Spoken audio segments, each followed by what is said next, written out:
Les débats avec vous et aujourd'hui avec Nicolas Corato, président fondateur du think tank Place de la République. Bonjour Nicolas. Bonjour Alexis Poulain, journaliste, directeur de la publication du Monde Moderne. Vous êtes également éditorialiste sur Sud Radio. On vous retrouve tous les mercredis matins. Samuel Lafont, porte-parole de Reconquête. Bonjour à vous. Bonjour Valérie. Parti d'Éric Zemmour. Et Jacques Miard, le retour. Bonjour Jacques. Salut et fraternité. Salut et fraternité, maire LR de Maisons-Laffitte. Doit-on dire LR encore? Bon, je vous taquine un petit peu. Mais Non, mais vous pouvez y aller parce que moi je suis pour un RPR refondé. Ah, bah vous allez nous raconter tout ça. Vous nous avez manqué parce que pendant cette campagne, on n'avait plus le droit d'inviter de politique. Vous nous avez manqué aussi, Samuel Lafont, mais vous étiez venu moins souvent. Vous êtes moins fidèle que Jacques Miard. Donc c'est vrai qu'on a pendant toute cette... On ne peut qu'être fidèle à Valérie. Mais c'est vrai que pendant toute cette période, il faut le dire à nos auditeurs, on n'a pas pu inviter de politique parce que c'était impossible au vu des temps de parole. Non, ça nous a manqué. Enfin, moi, Jacques Miard m'a manqué. On va revenir, on va évidemment parler du Rassemblement national, de Reconquête, des LR. On va parler de cette gauche unie aux législatives, des insoumis qui voudraient être tout puissants. On parle de tous ces sujets avec vous. On commence avec vos coups de cœur, vos coups de gueule. Commençons peut-être avec vous, Jacques Miard, la guerre en Ukraine. Oui, c'est un coup de gueule qui est un coup de gueule en forte interrogation. Parce que j'ai été assez frappé par le fait que la France, que Emmanuel Macron décide de livrer des canons de 155. C'est un crescendo dans l'engagement et dans la co-belligérance. Et je m'interroge. Je comprends parfaitement que, effectivement, on se dise, et c'est vrai, la Russie, Poutine est un agresseur, il faut aider l'autre partie. Simplement, j'ai le sentiment que chez les anglo-saxons, les Américains et notamment les Anglais, qui ont armé depuis longtemps l'Ukraine, on est prêt à se battre contre les Russes jusqu'au dernier Ukrainien. Et donc, il y a là, à mon sens, un danger qui est souligné d'ailleurs par de nombreux analystes, c'est qu'on pousse à la guerre et on sait très bien qu'à la fin, il va falloir trouver une négociation. Et c'est ça qui m'inquiète le plus, c'est qu'en réalité, en étant co-belligérant, on se coupe de la capacité, nous Français, et sans doute certains Européens, de pousser à une négociation et à la fin des hostilités pour sauver des vies humaines. Et c'est donc une sorte de coup de gueule interrogatif. Je n'ai pas la vérité complète, mais il n'en demeure pas moins que je suis frappé par cette montée en puissance de la colo-belligérance qui va nous faire perdre une carte de négociation. Oui, mais est-ce que c'est pas faire la guerre sans le dire d'une certaine manière? C'est faire la guerre par procuration et c'est faire la guerre jusqu'au dernier Ukrainien parce que bien évidemment, ce sont ni les Américains ni les Français, je l'espère, qui sont tués. Oui, peut-être un commentaire, Alexis Poulain. La réunion de tous les alliés, puisque c'est quasiment ça à Ramstein sur la base américaine hier en Allemagne, et clairement le choix est de l'escalade et de la guerre totale, avec les Ukrainiens comme proxy qui vont faire la guerre. Il faut savoir qu'il y a une partie des Ukrainiens qui eux ne font pas la guerre, des oligarques qui sont en Pologne, qui ont privatisé des villes pour en faire des lieux de vie exotiques avec prostituées et drogue. Les Polonais n'en peuvent plus d'ailleurs, et les Ukrainiens qui se font tuer sur le terrain, eux, reçoivent des armes américaines. Alors c'est je crois que c'est 4 milliards de dollars quasiment d'armes envoyées par les États-Unis. C'est les premiers pourvoyeurs d'armes. Ensuite la Grande-Bretagne. Les Français, on est à 100 millions.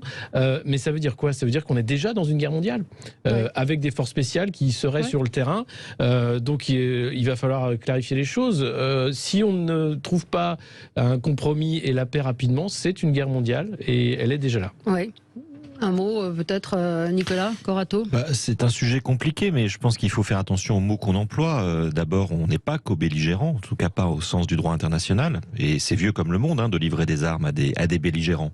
Je veux dire, la France, quand on voit la France l'a fait et continue à le faire, et continue à le faire dans des conflits armés qui ont lieu. Je pense par exemple au conflit au Yémen où nous livrons des armes. Donc ça ne fait pas de nous des co-belligérants aux côtés de l'Arabie Saoudite. Et on l'a jamais dit.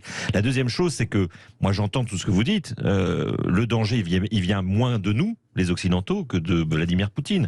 Je rappelle quand même ce qui s'est passé hier avec des tentatives de déstabilisation en Transnistrie, c'est-à-dire en Moldavie. On voit bien que Vladimir Poutine a l'occasion, voire même la vocation d'étendre le conflit, c'est pas nous qui étendons le conflit, c'est lui qui pousse le conflit encore plus loin aux portes de l'Europe. Donc il y a un moment où effectivement il faut que nous réagissions, et j'ai l'impression que la réaction pour l'instant, elle reste proportionnée. On n'est pas effectivement aux portes de cette troisième guerre mondiale, même si le danger reste entier. C'était une interrogation de Jacques Mér, de dire voilà, on aide, et effectivement il y a... Alors, sur la co-belligérance, je suis désolé, il n'y a pas en droit international une réelle définition. Non, ça n'existe pas, cette notion. Non, attendez, vous permettez. Il est clair qu'on n'a pas envoyé une note diplomatique à la Russie pour lui dire on est en guerre contre vous, je suis bien d'accord. Simplement, ce sont des faits. Et c'est là où il y a une zone grise qui peut, comme vient de le dire Alexis, que l'on entre de facto dans un processus qui va déraper. Et c'est ça qui m'inquiète le plus. Je suis même très frappé que, toute proportion gardée, on retrouve l'engrenage qui a été celui de la guerre de 14-18. Complètement. Et c'est là où il y a un problème. Il ne faut pas se voiler la face. En 14-18, il y avait des alliances militaires entre pays. C'est le cessez-le-feu. Il y a l'OTAN. On n'a pas d'alliance militaire avec l'Ukraine. Est-ce que c'est pas... Il ne faut pas faire bégayer l'histoire, pardon. Mais est-ce qu'il faut... Mais si vous bégayez Non, monsieur le maire. Est-ce qu'on ne doit pas aider les Ukrainiens aussi? Enfin, ça fait partie peut-être... En 14-18, il y avait des traités militaires entre les différentes puissances qui ont entraîné l'entrée en guerre de toute l'Europe. C'est pas le cas. La France n'a aucun traité d'assistance militaire avec l'Ukraine. Il faut dire les choses aussi, monsieur le maire, telles qu'elles sont. Premièrement, en 14-18, ce n'était pas des traités, mais des arrangements administratifs en état-major. Et ça, il faut quand même le rappeler. Et donc, on voit très bien, il n'y avait pas de traité. Il y avait, avec la Russie, c'était un arrangement administratif. Il faut le savoir. Donc, il est évident qu'aujourd'hui, on se considère, on est en train d'aider l'Ukraine, dont acte, moi je comprends parfaitement ça, j'ai reçu des Ukrainiens d'ailleurs dans ma ville, mais il est évident aujourd'hui que, de facto, on a un risque d'entrer dans un processus qui nous mène beaucoup plus loin qu'on veut. Samuel Lafont. Le point important, c'est celui de la co-belligérance. Et je pense que le danger actuellement, c'est que c'est toujours le même sujet en fait depuis le début de la guerre. Et ceux qui poussent en aidant les Ukrainiens à fournir énormément d'armes et aller toujours vers plus de conflits, oublient souvent de parler de cette idée de co-belligérance, où il la balaye du revers de la main. Sauf qu'il y a une réalité dans ça. Le deuxième point, c'est qu'on a parlé de droit international. Ce qui compte beaucoup dans la guerre actuellement, c'est l'influence et la communication. Et en fait, le droit, c'est une part du conflit. Mais la réalité, c'est que si en termes de communication, on donne l'impression d'être vraiment aux côtés de l'Ukraine contre la Russie et de vouloir faire la guerre à la Russie, c'est l'image qu'on en aura à l'extérieur, c'est l'image que les populations pourront s'en faire dans le monde entier. Et si on décide d'être neutre, on ne pourra pas faire les deux à la fois. C'est toujours le même sujet. Est-ce qu'on veut être neutre pour permettre aux gens de discuter et être une puissance centrale et indépendante, ou est-ce qu'on considère qu'on doit aller davantage dans le soutien à l'Ukraine militaire et donc on ne pourra plus être neutre et discuter avec les deux parties de la même manière? Ils sont où les diplomates, vous demande Stéphane, Jacques Mér? Écoutez, pour rien vous cacher, je ne suis pas toujours d'accord avec le président Macron, mais sur ce point précis, il a raison de garder un contact avec Poutine.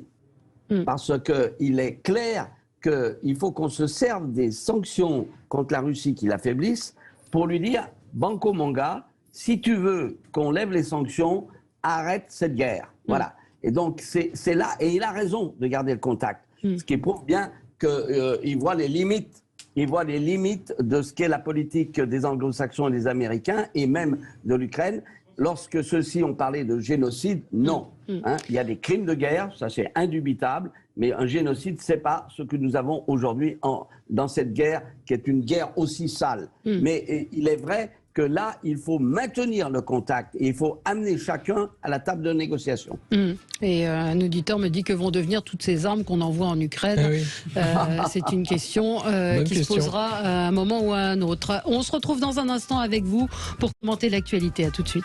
Avec vous sur Sud Radio pour les débats de Sud Radio entre 11h et midi avec Jacques Mér, maire LR de Maisons-Laffitte, Nicolas Corato, président fondateur du think tank Place de la République, Alexis Poulain, journaliste, directeur de la publication communication du monde moderne et vous êtes éditorialiste sur Sud Radio tous les mercredis matins. Samuel Lafont, porte-parole de Reconquête, le parti d'Éric Zemmour, vers une gauche unie aux législatives. Point d'interrogation.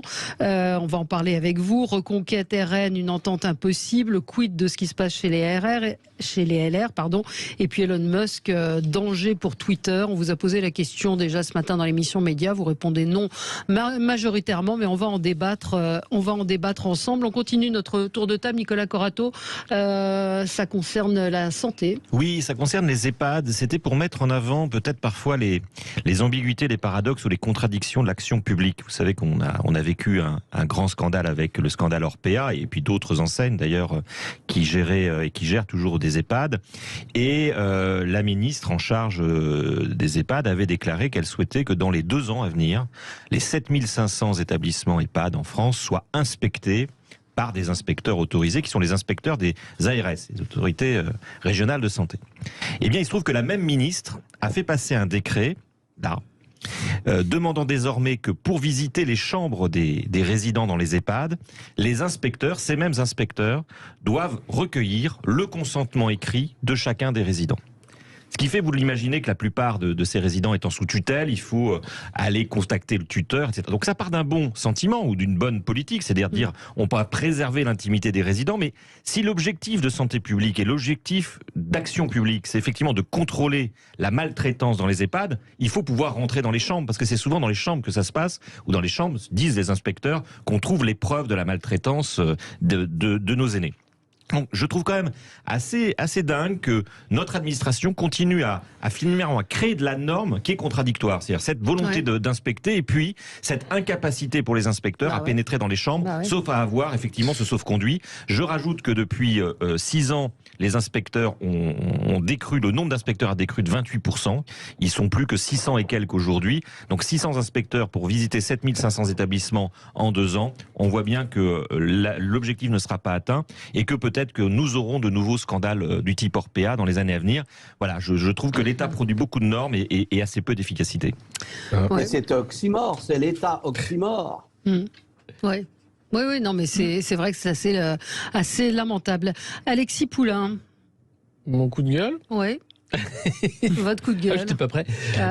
Mon coup de gueule, c'est sur le cabinet de Brigitte Macron, qui coûte chaque année environ 440 000 euros, 500 000 euros. Et vous savez qu'il n'y a pas de poste de première dame en France. Eh bien, on apprend que ce cabinet est entré dans la danse pour prévenir le rectorat et faire une inspection express d'un enseignant du Bas-Rhin qui était trop critique vis-à-vis de Jean-Michel Blanquer.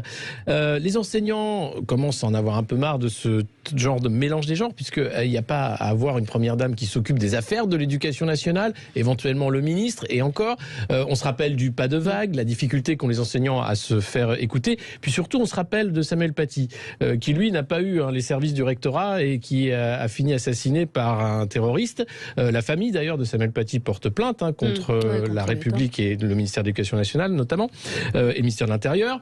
Là que Brigitte Macron et ses services aient du temps pour demander au rectorat d'inspecter un enseignant qui aurait été critique vis-à-vis de Jean-Michel Blanquer, on n'est plus du tout en démocratie. Ouais, mais on n'est plus du tout. C'est quelque chose de la monarchie, de l'ancien régime. C'est la reine qui décide et qui dit ce manant a osé dire du mal de Jean-Michel, de la cour du roi. Vite, faites-le bastonner et qu'on n'en parle plus, quoi. Enfin, pas bastonner, c'est une inspection, mais c'est dingue. On peut pas accepter ça. Donc, j'espère que très vite, les syndicats de l'éducation nationale vont se lever, qu'il va se passer quelque chose. Bon, il y a beaucoup d'enseignants qui ont l'impression qu'il se passe rien, malheureusement. On a parlé de revalorisation des salaires, on a parlé un peu d'enseignement dans cette campagne, mais ça commence fort, je trouve, ce deuxième quinquennat, avec ce genre de pratiques qui sont inacceptables dans un cadre d'état de droit. Donc oui, ce qui est intéressant dans ce que vous dites, Alexis, c'est quand vous dites Brigitte Macron et ses services, c'est-à-dire que d'une certaine manière, on a tous intégré que c'était institutionnalisé. Or, la première dame n'existe pas. Elle n'existe pas. Mais elle a toujours existé. Non, elle ne devrait pas exister, ni politiquement, ni administrativement. Ça n'est pas un personnage de l'État. Elle n'a aucun rôle ni politique ni fonctionnel. Et je trouve que la tendance de ces dernières années à l'institutionnaliser est une tendance scandaleuse. Nous n'élisons pas un couple à l'Élysée, nous élisons un président de la République. Il faut voir. Et c'est déjà beaucoup. Il faut voir les déclarations de Brigitte Macron le soir de la réélection d'Emmanuel Macron, où elle remercie les Français de leur confiance, de la charge dont elle est très fière. Elle est élue dans sa tête. Non mais c'est grave. Non mais c'est pathologique. Il y a un truc qui va pas. Mais est-ce que de facto, elle ne va pas s'enfermer dans une pièce? Elle vit avec le président de la République. Mais la vie privée du président de la République, c'est son affaire. Ouais. Et moi, je pense qu'on la met beaucoup trop en avant. Et les médias, y compris, jouent finalement ce jeu. Vous n'avez pas ça avec le chancelier allemand. Le mari d'Angela Merkel n'avait aucun rôle et ça ne pose aucun problème. Bernadette Chirac. Il y a une véritable différence parce que, par exemple, pour Bernadette Chirac, on parlait beaucoup d'associatifs. Ouais. Mais là, clairement, on va vers une institutionnalisation du rôle de première dame qui n'existe pas en France. Et j'ai envie de rappeler à tous les Français qui nous écoutent que c'est avec leurs impôts que ça se fait. Et oui. Et en fait, on a l'impression qu'elle est libre de dépenser l'argent des Français comme elle le souhaite. Et comme le disait Alexis Poulain à l'instant, on a l'impression qu'elle se sent élue. Non, Brigitte Macron n'a pas été élue par les Français. Mais quand vous avez Jupiter, vous avez Junon. Voilà, c'est aussi simple que ça. Alors on va voir ce que ça va donner. C'est Mediapart qui a sorti cette information. Absolument. Donc on va suivre avec. Là, vous avez déjà les enseignants qui lancent des SOS Brigitte sur Twitter pour qu'elle puisse entrer dans la danse aussi et envoyer ses services auprès des rectorats pour rectifier ce qui ne va pas dans leur classe. En fait, il avait publié des tweets critiques envers le ministre de l'Éducation nationale. Oh. Ça me paraît tellement énorme. Oui, non, mais plus c'est gros, plus ça passe. Mais justement, il ne faut pas que ça passe. Mais il faut voir. Moi, j'ai pas lu le papier de Mediapart, donc je voudrais bien le lire, mais je ne suis pas abonnée. Est-ce que je peux faire un petit coup de gueule avant de vous donner la parole? C'est pas cher. C'est pas cher. J'ai découvert ça ce matin. Donc, vous savez que le Festival de Cannes a trouvé son président à la personne de Vincent Lindon. Et donc, parmi les jurés, on trouve le réalisateur Ladjili. Ladjili, c'est lui qui a réalisé Les Misérables. Et Ladjili, il a été condamné quand même à 3 ans de prison, soupçon de détournement de fonds.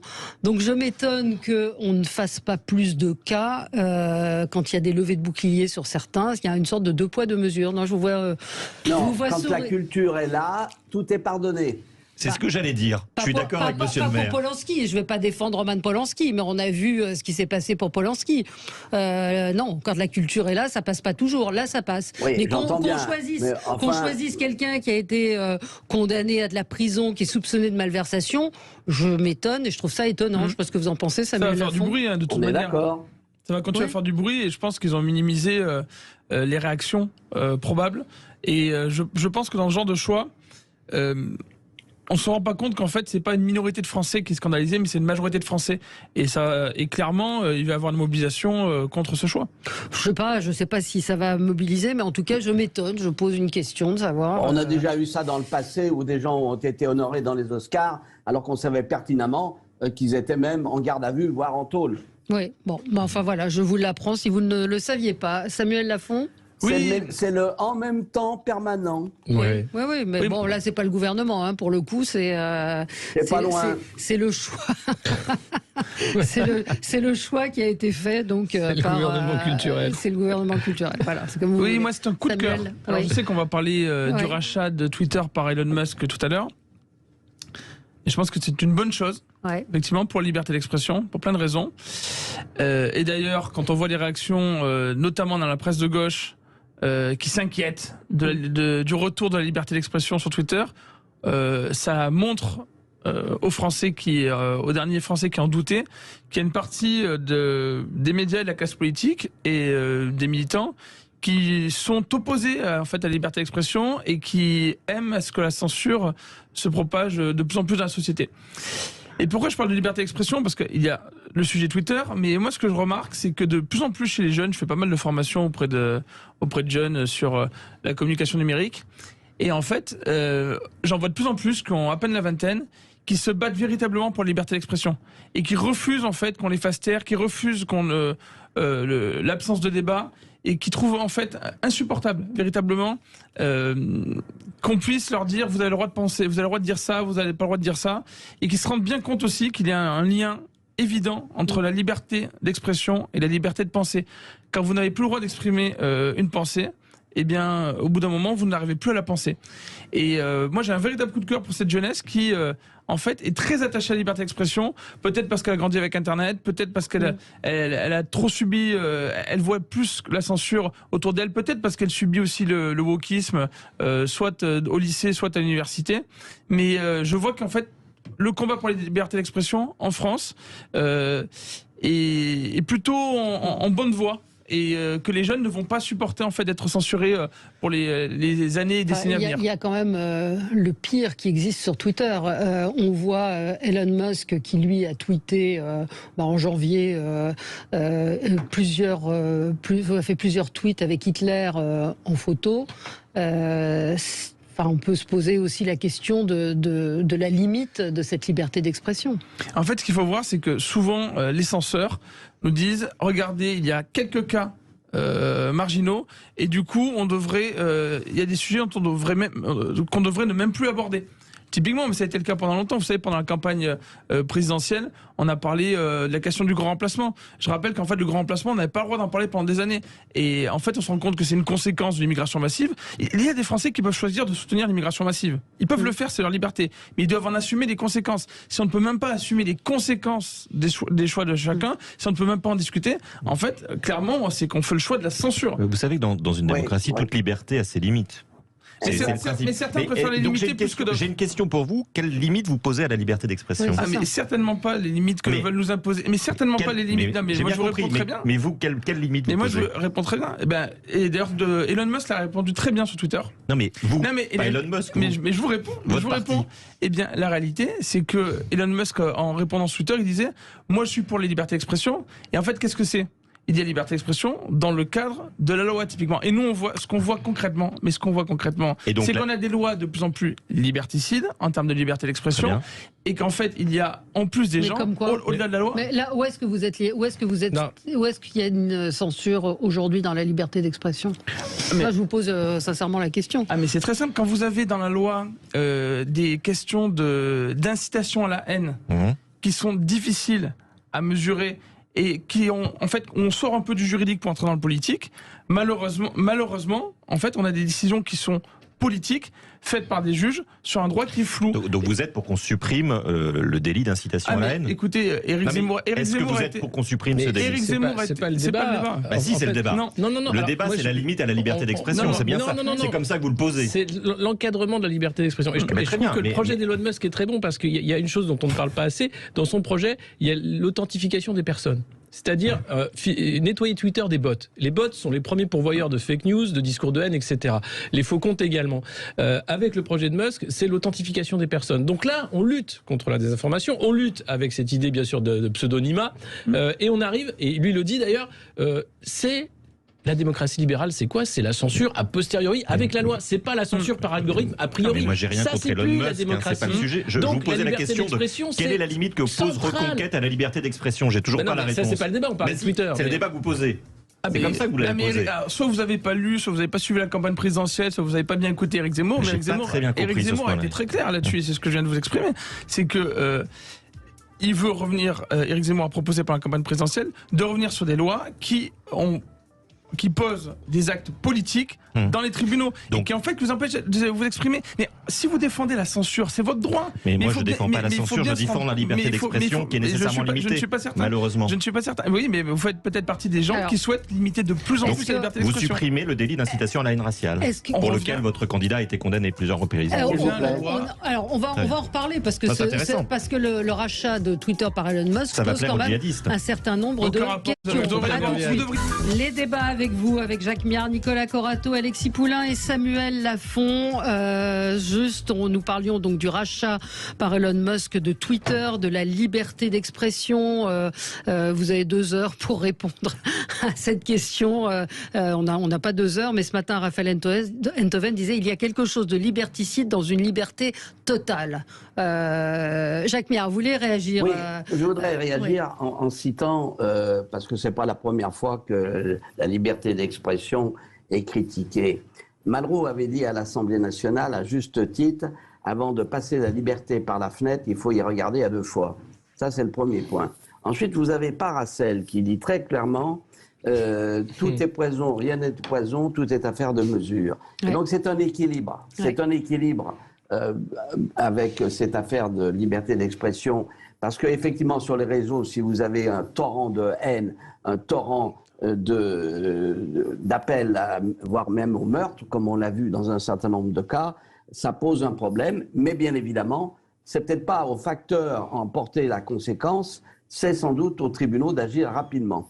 Ça, c'est le premier point. Et je voudrais revenir également sur ce que, je dirais, notre brillant commissaire Xavier Breton, Thierry Breton, nous raconte en disant ils vont obéir. Tous ces gens-là devront respecter ce que nous disons. La belle affaire, en réalité, là encore, il est comme les carabiniers, il arrive bien tard, parce que le point majeur, c'est quand on a des Google, on a des Twitter qui sont totalement dans la main des Américains. Et il faudrait quand même se poser la question un jour si on est capable d'avoir ça au niveau français et européen. C'est ça l'enjeu. Et donc, je constate une nouvelle fois que cette belle machine européenne de technocrates est à côté de la plaque. Oui, qu'on ait ça en France, oui, mais on n'y est pas déjà. Et surtout, la question, c'est celle que vous évoquez, qu'évoque Thierry Breton, de dire tout le monde va obéir. Je ne vois pas où Twitter, qui est une entreprise privée, va obéir à qui que ce soit. Mais c'est le vrai sujet, Valérie, parce que pour renvoyer dos à dos mes amis gauchistes et les libertariens qui sont à cette table, Twitter, c'est une boîte privée. Il fait ce qu'il veut, Elon Musk. C'est pas un espace public, c'est pas une agora, on n'est pas dans la rue. On n'est pas dans un espace qui est normé. C'est sa boîte, c'est un média. Oui. Il en choisit. Twitter, ça n'est qu'un média. Il en choisit la ligne éditoriale. Et si demain, il veut par son algorithme favoriser telle ou telle opinion, il le fera. Et il aura raison de le faire, puisqu'il en est propriétaire. C'est là où il y a un tout l'inverse du projet de Musk. Alors, attendez, mais il ne faut pas non plus être naïf, pardonnez-moi. Non, mais je ne suis pas naïf. C'est pas une question de naïveté. J'aimerais... Il y a deux choses. La première, c'est qu'il y a des lois qui encadrent la liberté d'expression. Elles sont bien faites. Le problème, c'est que les plateformes créent leurs règles de la communauté. Donc, elles abrogent les lois, finalement, en disant vous n'avez plus le droit de parler du vaccin, du masque, vous n'avez plus le droit de parler de certains tabous. En fait, elles créent des tabous là où les lois, en fait, encadrent la parole publique. C'est extrêmement grave. Ce qui s'est passé avec Twitter, hier, vous aviez l'avocate principale de Twitter qui pleurait en réunion. Elle est à l'origine d'une règle de la communauté de Twitter qui interdit la publication de contenus hackés. Or, souvent, des sources... Des contenus hackés, c'est quoi ? C'est des contenus qu'on a pris dans un ordinateur de quelqu'un. Et pendant la campagne où Biden a été élu, arrive l'ordinateur portable du fils de Joe Biden, Hunter Biden, dont le contenu est connu. On le voit sniffer du crack sur le corps d'une prostituée mineure et s'en vanter, etc. Ce contenu a été censuré par Twitter. Il était sorti non pas par un site conspirationniste, mais par le New York Times. Censuré par Twitter, selon les règles de la communauté. Là, on est dans un choix politique. D'enlever quelque chose d'important. Mais il leur appartient. On peut le condamner, mais il leur appartient. Et donc je suis content, journal a le choix de ne pas publier telle ou telle information. Je suis très content qu'Elon Musk revienne sur ces principes-là qui sont contraires à la liberté d'informer. Et vous verrez jusqu'à quel point. Soyez pas naïf à ce point-là, Alexis. S'il achète Twitter, c'est aussi parce que Donald Trump devait lancer Truth Social. Donc on pourra hacker votre ordinateur et vous montrer en train de sniffer de la coke sur le... De toute façon, j'ai pas de telle vidéo. Valérie, au risque de vous décevoir, je n'ai pas de vidéo. J'ai peut-être quelques vidéos où je bois du brouillis, des trucs comme ça, mais je sais peut-être pas non plus. Je pousse à l'extrême, c'est que passer les bornes, il n'y a plus de limite.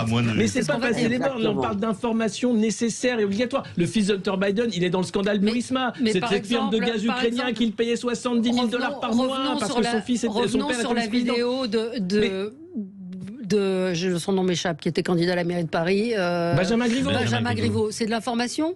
Bah oui. C'est de l'information. Bah oui. C'est de l'information nulle, mais c'est de l'information. Mais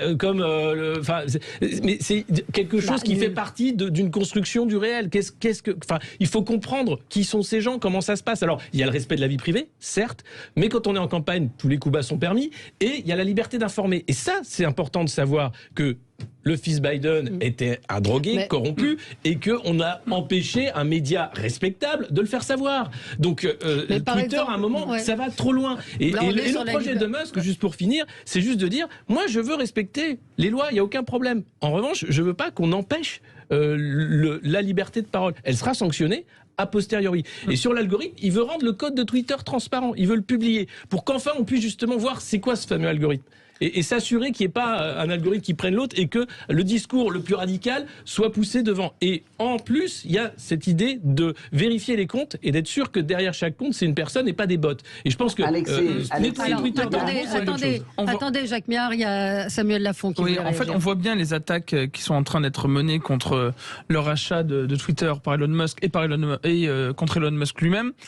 La première attaque, c'est de dire il faut des limites à la liberté d'expression, Elon Musk serait fou, il n'y aurait aucune limite, etc. On sait que c'est faux. La deuxième attaque, qui est intéressante et que je viens d'entendre, consiste à dire qu'en fait, il y aurait une politisation des réseaux sociaux du moment que Elon Musk rachèterait Twitter. J'ai envie de dire, pas du tout. Mais en fait, ça fait combien d'années qu'il y a des choix algorithmiques par les réseaux sociaux? Ça fait combien d'années qu'il y a des choses qu'on ne peut plus mettre sur Facebook? Vous savez que sur Facebook, c'est très dur de parler d'immigration massive? C'est très dur, ou d'insécurité, Vous êtes facilement vos posts mais vous avez d'autres médias pour ça, vous rattrapez ailleurs. Vous vous rendez compte? C'est-à-dire en fait, il y a des gens qui pendant des années ont soutenu des idioties en politique dont ils ne veulent pas assumer les conséquences. La perte de notre identité en France à cause de l'immigration massive, les agressions qui se multiplient. Mais c'est un véritable sujet. C'est-à-dire qu'en fait, si vous voulez pas qu'on en parle, vous défendez la censure. Et la réalité, c'est qu'effectivement, il y avait des choix avant sur certains réseaux sociaux. Facebook est beaucoup critiqué pour ça, parce qu'en fait, il y a plein de choses qu'on ne peut pas dire. Et c'est aussi pour ça qu'il y a beaucoup de gens qui vont. C'est aussi pour ça qu'il y a beaucoup de gens qui vont sur Twitter. Et je pense qu'il y a d'autres personnes qui viendront sur Twitter parce qu'ils se rendent compte que sur Twitter, ils auront davantage de liberté d'expression. Alors oui, on a une auditrice qui voulait réagir. Oyana, bonjour. Bonjour. Bonjour. Oui, en fait, moi, ce que je ressens, c'est que les réseaux sociaux sont un peu de l'ordre de la thérapie. Et en fait, les gens peuvent déverser leur trop-plein de haine, on va dire. Mais je trouve ça plutôt sain parce que ça leur permet justement de pouvoir extérioriser tout ce qu'ils ont à l'intérieur et de se sentir mieux après. Et je trouve que c'est beaucoup plus sain de le faire par exemple sur un réseau social que dans la rue ou ailleurs. Oui. Enfin, vous vous adressez quand même, vous déversez votre haine, comme vous dites, sur des gens, sur des personnes. Donc c'est d'une violence inouïe pour les gens qui la reçoivent. Je pense au Covid et à ces médecins particuliers qui se sont fait insulter, menacer de mort et autres. Je ne pense pas que ce soit une chose formidable. Oui, mais les gens qui la reçoivent, c'est parce qu'ils sont là, donc ils ont besoin d'être là, à la limite, et non pas être sur les réseaux sociaux. Ils ne sont pas prêts à entendre des choses. Pour moi, c'est ça, la liberté d'expression. Vous êtes sur Twitter et vous vous défoulez, entre guillemets, c'est ça? Ah, pas du tout. Ah non, d'accord. Mais je suis sur Twitter, je trouve ça mieux que Facebook. Je ne suis pas sur Twitter depuis longtemps. Et sur Facebook, je trouve qu'il y a énormément de censure. Par contre, je peux comprendre. Moi, je discute avec des personnes qui déversent cette haine et qui, petit à petit, en ont de moins en moins parce qu'ils peuvent justement échanger avec d'autres. C'est mon sentiment. Il y a le confessionnal pour ça. Non, mais quand vous pensez à Mila... cette jeune femme qui a été qui a porté plainte, et c'est ceux qui l'ont insultée, menacée de mort, ont été punis. Jusqu'où ça va? Alors, attendez, Jacques Miard va vous répondre. Jacques Miard, est-ce que c'est la liberté, effectivement, la liberté d'expression? Qu'on le veuille ou non, les mots peuvent tuer. Oui. Les mots peuvent tuer. Donc il faut quand même faire très attention. C'est une histoire d'équilibre. Et ensuite, il y a deux problèmes. Le problème, c'est que la liberté d'expression aux États-Unis est extrême dans de nombreux cas. Absolument. Vous pouvez être nazi aux États-Unis, je ne suis pas certain que vous allez tomber sous la loi. Et chez nous, en Europe, effectivement, il y a un politiquement correct qui fait que... Et je crois qu'il y a un équilibre à trouver, comme je disais tout à l'heure. Mais on ne peut pas ignorer que la haine déversée à longueur de temps sur un certain nombre de réseaux peut avoir des conséquences dramatiques. Alors, on marque une pause et je vous donne la parole, Samuel Lafont, dans un instant.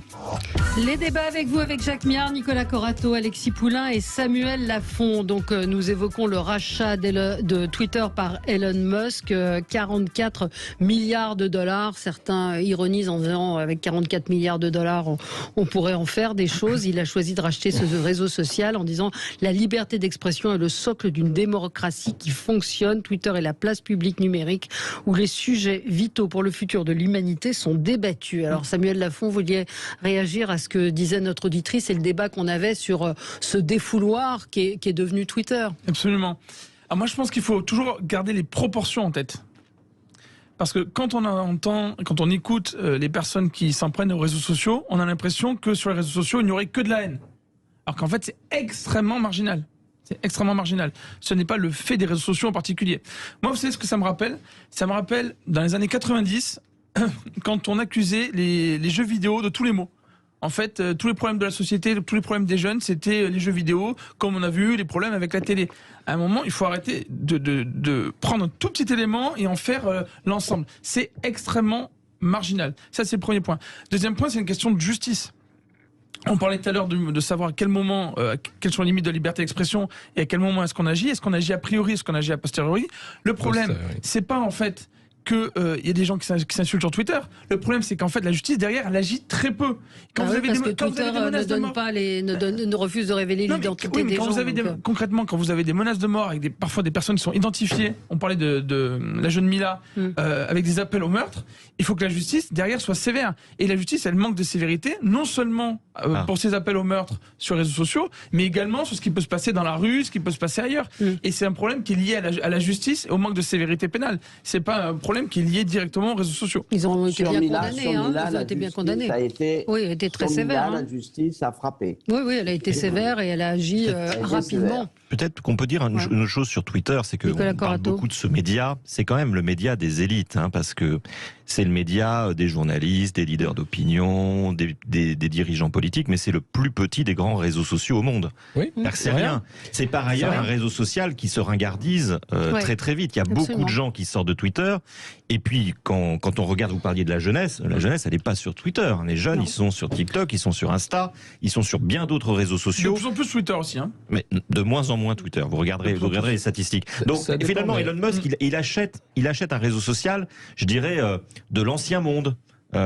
C'est déjà un peu fini Twitter et on voit bien que ça tourne en boucle. Non.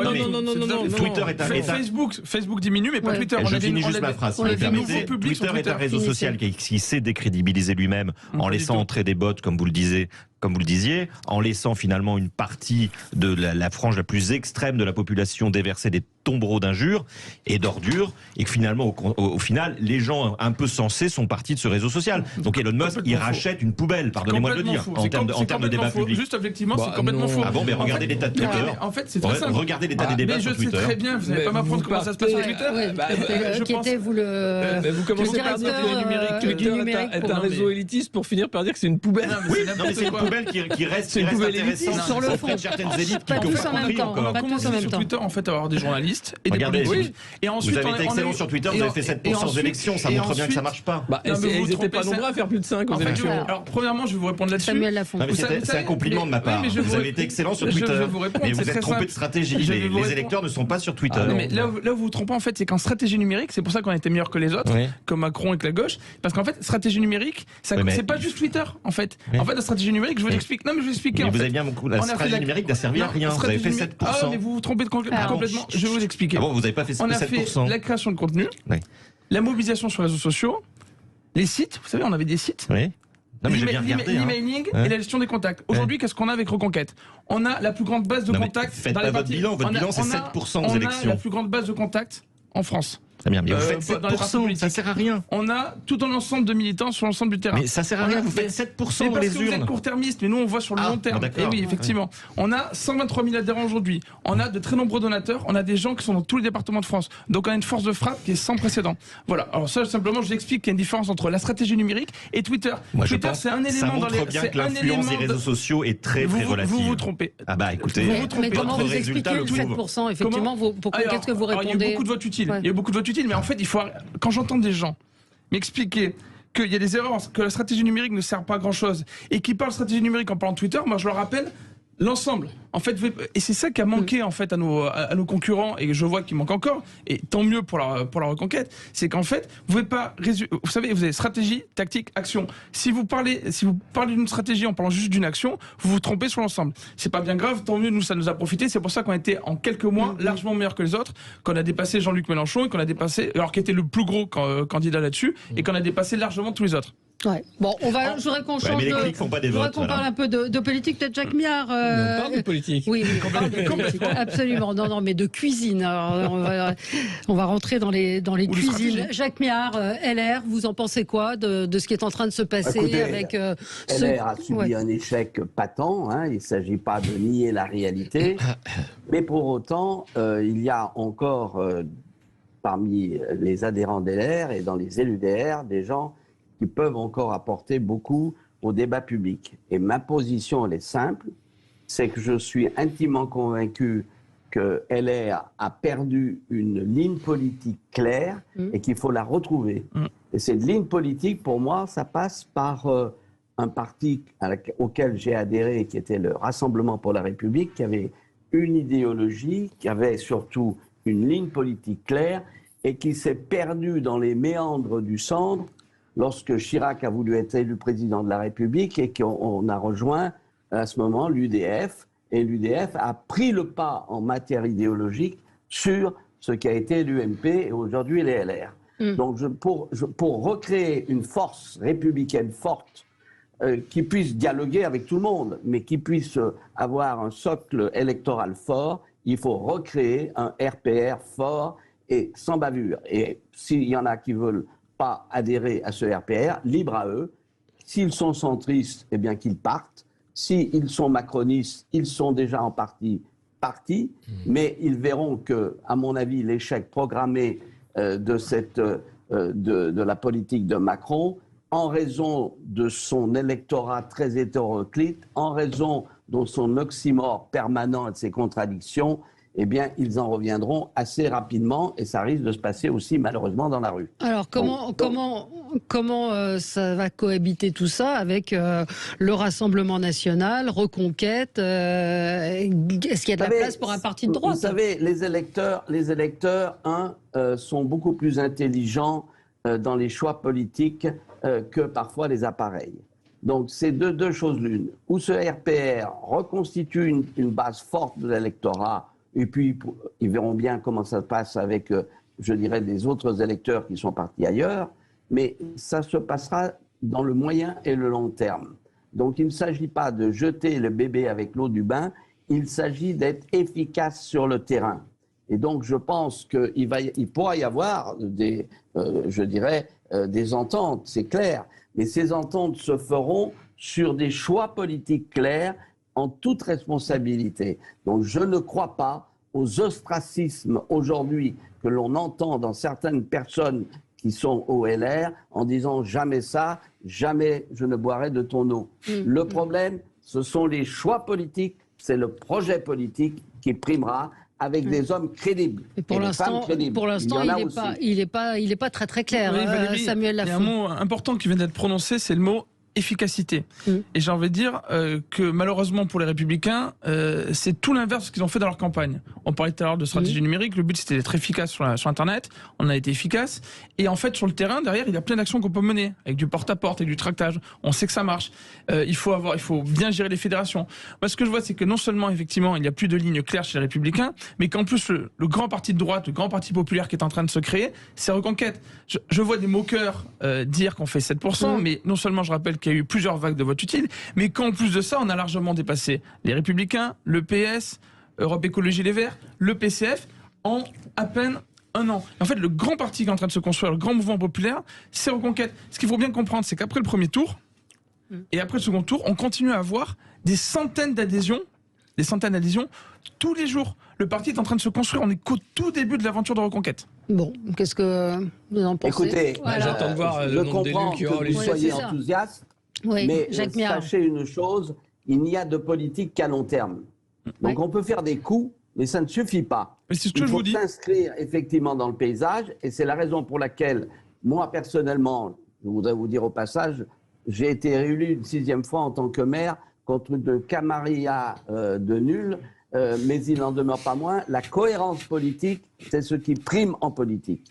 Et donc c'est sur ce point précis que je veux me battre, et je pense que nous avons un choix à faire. Moi, je ne dis pas Fontaine, je ne boirai jamais de ton eau, pour la bonne et simple raison qu'il y aura sans doute des alliances qui se noueront. Il faut qu'elles soient dans la clarté et dans le respect des uns et des autres, et je suis intimement convaincu qu'un RPR fort, refondé, avec des gens, j'en connais quelques-uns, qui ont, je dirais, des idées claires dans leur tête, c'est jouable.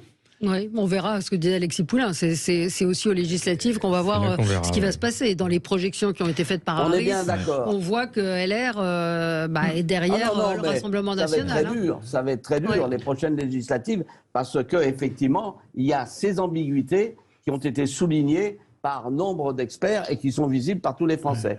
Parce qu'il y aura 3 blocs. Il y aura, a priori, il y aura 3 blocs. Il y aura un bloc macroniste, un bloc LFI et il y aura un bloc du camp national s'il y a des alliances. Je suis moins concerné en tant que sympathisant, mais en tant que citoyen, je le suis tout autant. Je pense qu'il est difficile aujourd'hui d'être républicain dans les deux sens du terme, c'est-à-dire adhérent de ce parti et puis républicain au sens premier.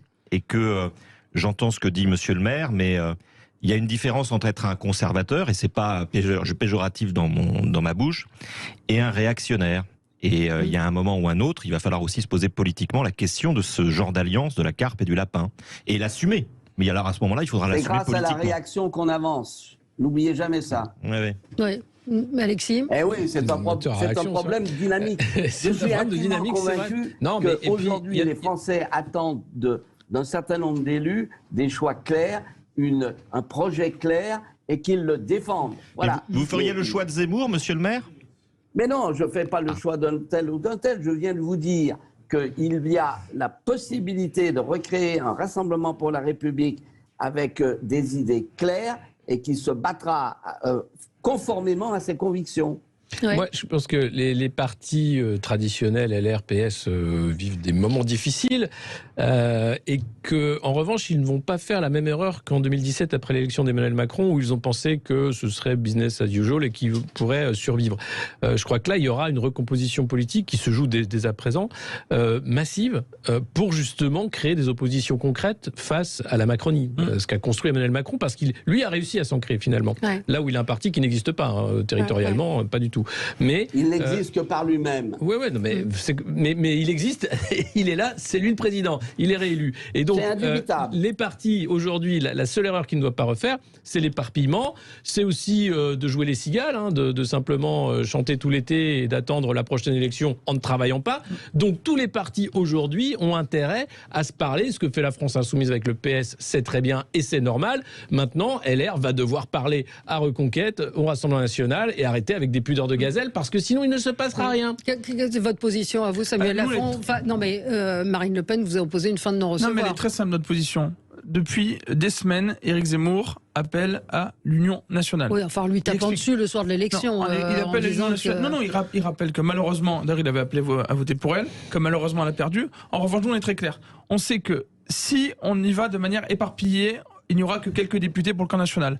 En revanche, si on décide d'avoir des alliances intelligentes entre Reconquête, le Rassemblement national, Debout la France et des LR patriotes, on peut être le troisième bloc. Les deux premiers blocs sont le bloc macroniste et le bloc LFI qui est en train de se construire autour de Jean-Luc Mélenchon. Si on part éparpillé, on est sûr, c'est mathématique, avec le système de scrutin actuel. Vous comprenez qu'ils n'aient pas forcément envie de s'allier à Reconquête ? Mais moi je leur dis, on le sait en fait, s'il n'y a pas d'alliance, ils vont avoir que quelques députés, alors qu'en fait le Rassemblement national a été au second tour de l'élection présidentielle et a eu plus de 40% des voix. Donc en fait ce serait bête pendant 5 ans de ne pas bénéficier d'un contre-pouvoir important à Emmanuel Macron. Et nous, ce qu'on souhaite, c'est de ne pas laisser justement les pleins pouvoirs à Emmanuel Macron. Là, il faut juste avoir l'intelligence de faire des alliances. Le passé, c'est le passé. Il faut pouvoir discuter. Et c'est ce que dimanche soir, vous ne trouvez pas que c'est une erreur ce qu'il a fait Éric Zemmour dans son discours ? Honnêtement, il l'a traité de nul, en gros. Clairement pas. Éric Zemmour ne fait jamais d'erreur. Clairement pas. Non, c'est pas ça. On est vraiment dans un nouveau parti. Non, c'est pas ça. C'est un nouveau parti. Le sujet, c'est qu'en fait, on a une toute petite partie du discours.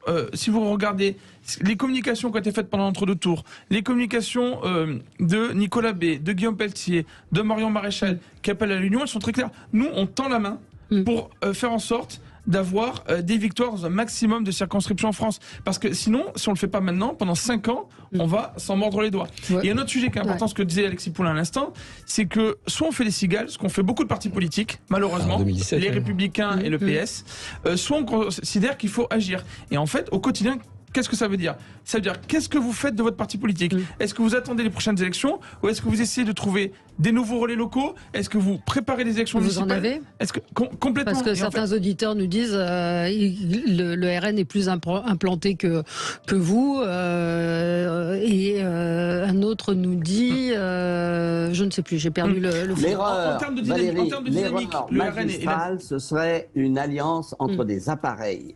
Ça ne fonctionnera pas.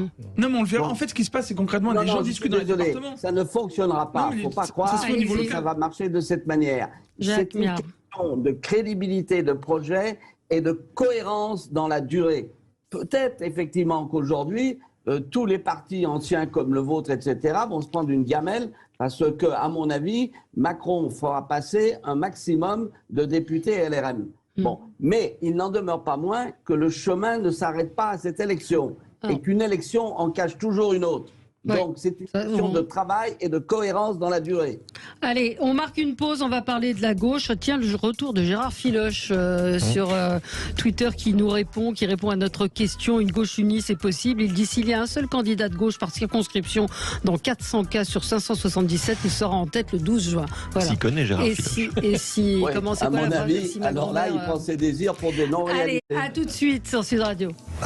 Les débats avec vous sur Sud Radio jusqu'à midi. Parlons de la gauche, parlons de LFI, du PS vers une gauche unie. Est-ce que vous y croyez? Des discussions se poursuivent à gauche pour créer une union en vue des élections législatives. Des discussions un peu compliquées, a avoué Manuel Bompard ce matin. Le PS quasiment inexistant, peut-être Nicolas Corato. On aura pitié de rappeler le score d'Anne Hidalgo, 1,60. Aucun souci avec le score d'Anne Hidalgo, 1,70%, une des plus mauvaises campagnes qui ait jamais donné lieu. Non, peut-être on peut trouver en creusant, mais il faut creuser profond.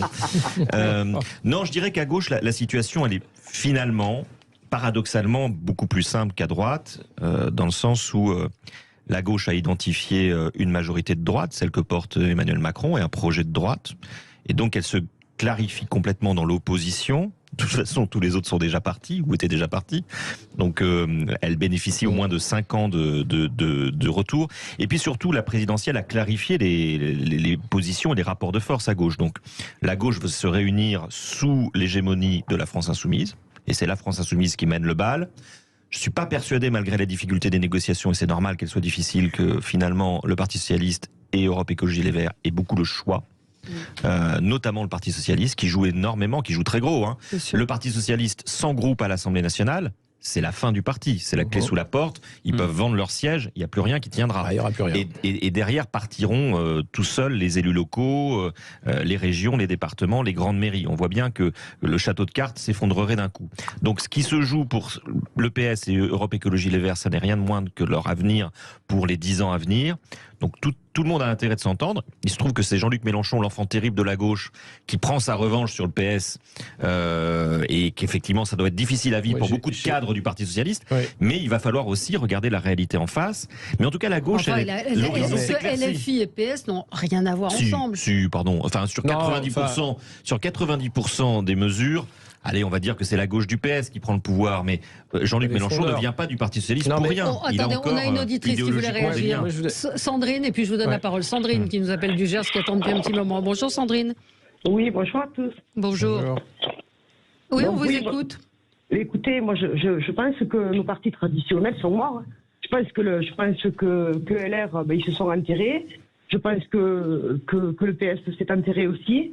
Et je pense qu'on va peut-être s'orienter davantage vers le Parti communiste aujourd'hui, parce que Mélenchon avec LFI, c'est un despote. On voit bien ses réactions démesurées, disproportionnées.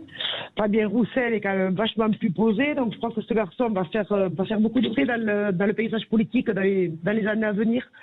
On est en train de partir vers les extrêmes, et là ça fout les jetons quand même. Moi, j'habite dans le Gers. Quand vous voyez les scores qui étaient au second tour, vous vous dites waouh quoi. Qu'est-ce qui s'est passé chez vous? Marine Le Pen était largement devant partout, souvent, dans beaucoup de petits villages. Oui, bien sûr. Oui, ça a été le cas dans beaucoup de... Ça veut bien dire ce que ça veut dire. Nous, on paie le litre de gasoil 2 €. On n'a pas d'autre choix que de prendre nos véhicules pour aller travailler. Moi, je travaille à 16 km de chez moi. Je commence à 6h45 le matin. Je n'ai pas de transport en commun. On a le TER qui arrive à Auch pour aller à Agen, il n'y a même plus de bus parce que le TER est en retard. Vous voyez ? Ouais, c'est ça. C'est ça la réalité. C'est ça la réalité des territoires. Et aujourd'hui, on n'est pas entendu. Alors moi, ça me fait rire quand j'entends Emmanuel Macron a une base solide. Il a une base que dalle, ce mec. Il a été élu parce que les gens ont voté contre lui, mais pas pour lui. Ouais. Il a rien du tout. Et puis, voilà, et puis aussi son histoire de vie, toutes ces choses-là. Ce garçon, il est hors réalité. Il l'a dit lui-même. Il a été élevé par des enseignants, quoi. Ça veut bien dire ce que ça veut dire. Merci de votre témoignage, Alexis. Moi, j'ai un conseil à donner au parti, et c'est un conseil qui est moins cher que ceux de McKinsey, c'est de surtout pas rentrer dans ce qu'ils sont en train de faire, c'est-à-dire un jeu de boutiquier, de rentier, où on va se partager des circos. Non, aujourd'hui, la refondation politique a un rôle important, c'est de porter la voix des perdants, porter la voix de ceux qui ont perdu dans cette élection. Et ils sont nombreux.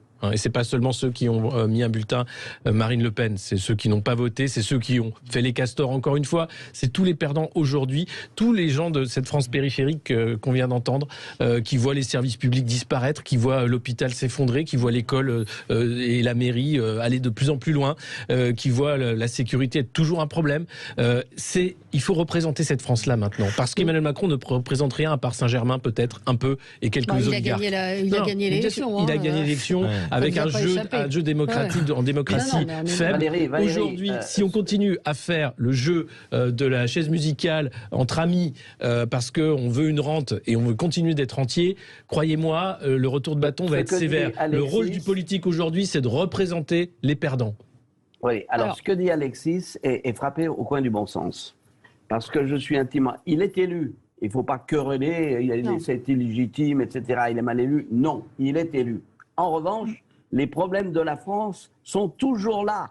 Et là, c'est là où sa politique va être extrêmement difficile. Parce qu'il a en tête des choix qui sont à l'opposé de la solution des problèmes des Français. Et voilà, c'est aussi simple que cela. Il va y avoir un problème sur la retraite, alors qu'il faudrait relancer, par exemple, une politique familiale et de natalité pour équilibrer à terme.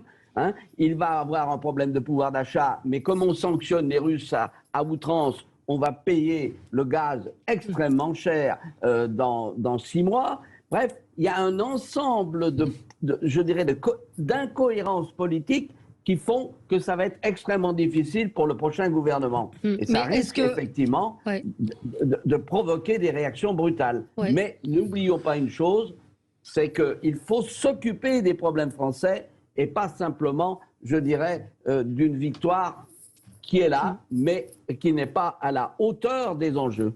Mais est-ce que Jean-Luc Mélenchon ferait mieux? Est-ce que Marine Le Pen, Mélenchon sera confronté aux mêmes difficultés. Tous, ils seront confrontés à ces difficultés-là. Alors, le premier, avant d'agir, c'est être capable d'écouter.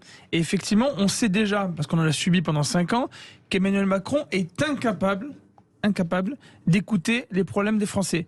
On écoutait Sandrine à l'instant. Soit on écoute Sandrine qui nous dit 2 € le litre, c'est extrêmement cher, le pouvoir d'achat s'effondre, je dois faire des choix budgétaires que je n'avais pas à faire auparavant, et en fait je ne vois pas l'avenir de manière positive pour moi et mes enfants. Soit on l'écoute, on le comprend et on traite le problème, soit on ne l'écoute pas, on minimise et on balaye ça du revers de la main comme ça a été fait. Et c'est aussi pour ça qu'Emmanuel Macron a eu les gilets jaunes face à lui. C'est parce qu'à un moment, il a montré à tous qu'il ne souhaitait pas les entendre. Et en fait, il y a des Français qui vraiment comptent tous les mois. Qui comptent toutes les semaines, parce qu'en fait leur pouvoir d'achat s'effondre, qui en ont assez de subir l'insécurité aussi, et on ne peut pas leur dire non mais c'est pas grave, ça ira mieux. Non, en fait il faut des résultats rapidement. Mais tout d'abord il faut être capable d'entendre les Français. Peut-être que pour revenir sur ce que disait Alexis, il faut peut-être préciser que ce qui se passe à gauche en ce moment, c'est-à-dire que les discussions commencent non pas sur quelle circonscription pour qui, mais sur le programme commun. Et la France Insoumise veut que le Parti Socialiste et Europe Écologie Les Verts s'engagent par exemple sur le blocage des prix. C'est un sujet majeur. Important, sur la planification écologique, c'est un sujet majeur. Sur la réforme institutionnelle, c'est-à-dire que c'est une fois que cet accord aura été obtenu de la part des partis, on commencera à regarder quelles sont les circonscriptions qui vont à qui. Mais effectivement, je suis d'accord, le vrai sujet pour la gauche aujourd'hui, c'est de définir un projet de contre-gouvernement par rapport au projet d'Emmanuel Macron. Oui, sauf qu'aujourd'hui... c'est la quadrature du cercle. Oui, c'est la quadrature du cercle. Il faut bien commencer par le projet. Le sujet, c'est de savoir qu'est-ce qu'on veut comme France demain. Qu'est-ce qu'on veut comme France demain, qu'on soit de gauche ou qu'on soit de droite. Mais il faut clairement avoir un projet. C'est comme ça qu'on fera en sorte qu'il y ait un maximum de Français qui se déplacent, parce qu'ils diront là, enfin, j'y crois. Et moi, je reviens sur le programme d'Éric Zemmour. J'invite tout le monde à aller sur son site ericzemmour.fr pour aller voir le programme qui est encore en ligne. Mais en fait, vous verrez qu'il y a une vision. Vous pouvez ne pas être d'accord, mais on voit les grands ensembles, on voit ce qui est prioritaire, on voit les combats à mener tout de suite. Après les élections. Mais vous avez fait 7%, comme l'a dit mais au moins c'est clair, Corato. Il y a un projet et on fait 7% en moins d'un an. Si vous regardez ce qui se passe dans le reste de l'Europe, il n'y a aucun mouvement qui s'est créé aussi rapidement et qui a battu des mouvements qui étaient censés être ancrés. Il y a Emmanuel Macron. Qui était censé être ancré un peu partout. Oui, Macron c'est un peu différent avec beaucoup de récupération sur le Parti Socialiste. C'est fini pour aujourd'hui. Merci à tous les quatre. On se retrouve demain. Très bonne journée, cher Jacques Miard, à vous et à tous nos auditeurs. Très bonne journée sur Sud Radio.